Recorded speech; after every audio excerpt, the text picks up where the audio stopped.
Namaskar students, I hope you are well at your side. Today we will continue our chapter number 4, electoral politics. In this chapter our today's topic is the reserved constituency. So reserved constituency, reserved constituency is related to the reservation of seats, like the reservation in the government vacancies, like the reservation in a college admission, in a school admission is called the reservation policy. So same, the seats are reserved for the some categories, some sections of the societies, like the OBC, like the ST, like the general, and like the SC candidate. That is the concept of the reserved constituencies. So our constitution entitles every citizen to elect her or his representative and to be elected as a representative. Her citizen को ये right है कि वो as a representative elect हो सके और वो अपने रिप्रेजेंटेटिव को इलेक्ट कर सके. तो the constitution makers however were worried that in an open electoral competition certain weaker sections may not stand a good chance to get elected to the Lok Sabha and the state legislative assemblies. तो हमारे constitution makers को ये पहले से ही आभास था, ये डर था कि जो वीकर सेक्शंस ऑफ सोसाइटीज हैं वो बाकी जो अपर सेक्शन ऑफ द सोसाइटीज हैं उनके सामने स्टैंड नहीं कर पाएंगे इलेक्शन जीतने के लिए. तो they may not have the required resources, education and contacts to contest and win elections against others. उनके पास इतने रिसोर्सेज भी नहीं हैं, इतने वो एजुकेटेड भी नहीं हैं और लोगों से इतने उनके कॉन्टैक्ट भी नहीं हैं कि वो इलेक्शंस में लीड पा सकें. तो those who are influential and resourceful may prevent them from winning election. और जिनके पास रिसोर्स हैं, जो इन्फ्लुएंशियल हैं, प्रभावी हैं, जिनका दबदबा है, वे लोग ऐसे सेक्शंस को आगे बढ़ने से रोक सकते हैं. So if that happens, our parliament and assemblies would be deprived of the voice of a significant section of our population. और अगर ऐसा हुआ कि वो जो प्रभावशाली व्यक्ति हैं, जो इन्फ्लुएंशियल और रिसोर्सफुल हैं, वो लोग अगर वीकर सेक्शंस को आगे नहीं आने देंगे तो पार्लियामेंट में और स्टेट लेजिस्लेटिव असेंबली में ऐसे सेक्शंस की आवाज़ दब के रह जाएगी.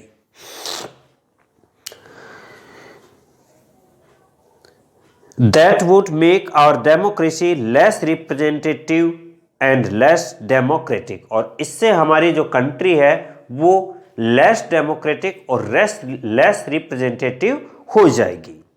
तो so the makers of our constitution thought of a special system of reserve constituency for the weaker sections. Some constituencies are reserve for people who belong to the scheduled caste SC, scheduled tribe ST, and in a SC reserved constituency only someone who belongs to the scheduled caste can stand for election. तो जहां पर seat reserve है, for example अगर SC की seat reserve है तो वहां पर ओनली SC कास्ट से बिलोंग करने वाले कैंडिडेट ही इलेक्शन में कॉन्टेस्ट कर सकते हैं. अगर वहां ST की सीट है तो ओनली ST कास्ट के कैंडिडेट ही वहां पर कॉन्टेस्ट कर सकते हैं, इलेक्शन में खड़े हो सकते हैं.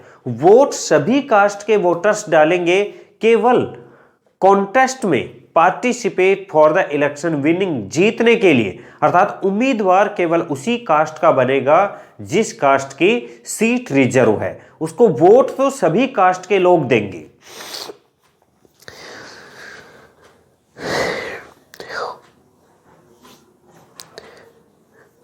Who belongs to the scheduled caste can stand for election. Similarly, only those belonging to the scheduled tribe can contest an election from a constituency reserved for the ST caste. Currently, in the Lok Sabha, 84 seats are reserved for the scheduled caste and 47 for the scheduled tribe as on 1st September 2012 के elections में. This number is in proportion to their share in the total population. Thus, the reserved seats for SC and ST do not take away the legitimate share of any other social group. So this system of reservation was extended later to other weaker sections at the district and local level. In many states, seats in rural, panchayat and urban municipalities and corporations, local bodies are now reserved for other backward classes. तो ये जो local bodies हैं इनमें तो OBC को भी reserve category माना गया है। लोकसभा में अभी तक केवल एसटी और एससी को रिजर्व कैटेगरी माना गया है। केवल एसटी और एससी के लिए सीट रिजर्व होती हैं, ओबीसी के लिए नहीं होती हैं। But the rural elections, rural और panchayat, in the panchayat election, municipal corporation election, वहां पर एसटी एससी के साथ साथ ओबीसी को भी रिजर्व कैटेगरी डिक्लेयर किया गया है। और जो पंचायत इलेक्शंस हैं उनमें तो 33 seats are reserve for the women also. 33 seats तो वुमेन्स के लिए रिजर्व हैं और बाकी जो हैं वो रिजर्वेशन अदर कास्ट का है। तो as well, however, the proportion of seats reserved varies from state to state. Similarly, 1/3 of the seats are reserved in rural and urban local bodies for women candidates. Now, our next topic is the voter list.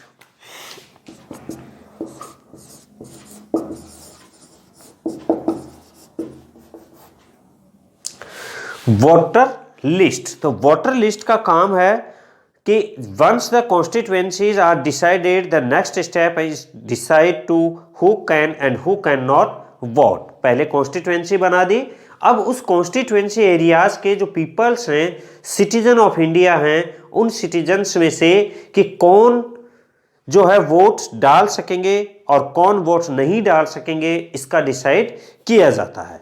तो this decision can not be left to anyone till the last day. In a democratic election the list of those who are eligible to vote is prepared much before the election and given to everyone. This list is officially called the electoral roll and is commonly known as the voter list. तो इस voter list को electoral roll भी कहा जाता है।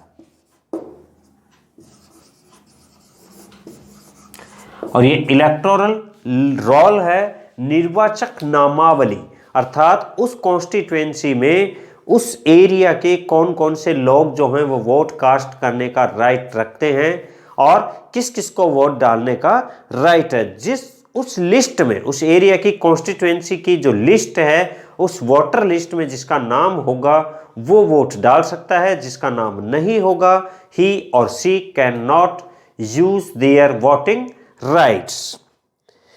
So this is an important step for it linked to the first condition of a democratic election. Democratic elections की पहली condition है कि एक फेयर मैनर्स में वोटर लिस्ट जो है वो प्रिपेयर करवाई जाए। Everyone should get an equal opportunity to those representatives. In chapter 1 we read about the principle of universal adult franchise. In practice, it means that everyone should have one vote and each vote should have equal value. No one should be denied the right to vote without a good reason. बिना किसी good reason के किसी को भी voting right से denied नहीं किया जा सकता। Different citizens differ from one another in many ways. Some are rich, some are poor, some are highly educated, some are not so educated or not educated at all. Some are kind, others are not so kind, but all of them are human beings with their own needs and views. That is why all of them deserve to have an equal say in decisions that affect them. So in our country, all the citizens aged 18 years and above can vote in an election. Every citizen has the right to vote regardless of his or her caste, religion or gender. बिना उसकी किसी cast, gender और religion को base मानते हुए उनके साथ कोई डिस्क्रिमिनेशन नहीं किया जा सकता। Everyone should have the right to vote. And some criminals and persons with unsound mind can can be denied or right to vote. लेकिन कुछ क्रिमिनल्स को और अनसाउंड माइंड पागलों को वोट के राइट से डिनाइड किया जा सकता है, but only in rare situation it is the responsibility of the government to get the names of all eligible voters put on the voter list as new persons attain voting age. Names are added to the voter list. Names of those who move out of a place or who are dead, जो मर गए या जो जिनकी death हो गई, खत्म हो गए, या जो उस जगह से माइग्रेट हो गए परमानेंटली, उन लोगों के नाम डिलीट करना, और जो लोग नए एज मतलब 18 ईयर की एज जिन्होंने कंप्लीट की है उनके नाम ऐड करना, ये गवर्नमेंट का काम है और गवर्नमेंट इसके लिए कैंपेन चलाती है। In the last few years, a new system of election photo identity card, EPIC, has been introduced. The government has tried to give this card to every person on the voter list. The voters are required to carry this card when they go out to vote. तो आजकल सभी को EPIC election photo identity card जो है, voter ID card है, वो सबको issue किया जाता है जिनका भी वोटर लिस्ट में नाम आता है। और जब वोट कास्ट करने होते हैं तब उन लोगों को वो वोटर आईडी कार्ड साथ में ले जाना होता है। But the card is not yet compulsory for voting. अभी तक ये कंपल्सरी नहीं है कि बिना इसके वोट नहीं दे सकते, बट ये कंपल्सरी है कि किसी को वोट देने के लिए first of all the name should be include in the voter list. Voter list में नाम होना चाहिए, अदरवाइज उसे वोट कास्ट करना नहीं दिया जाएगा।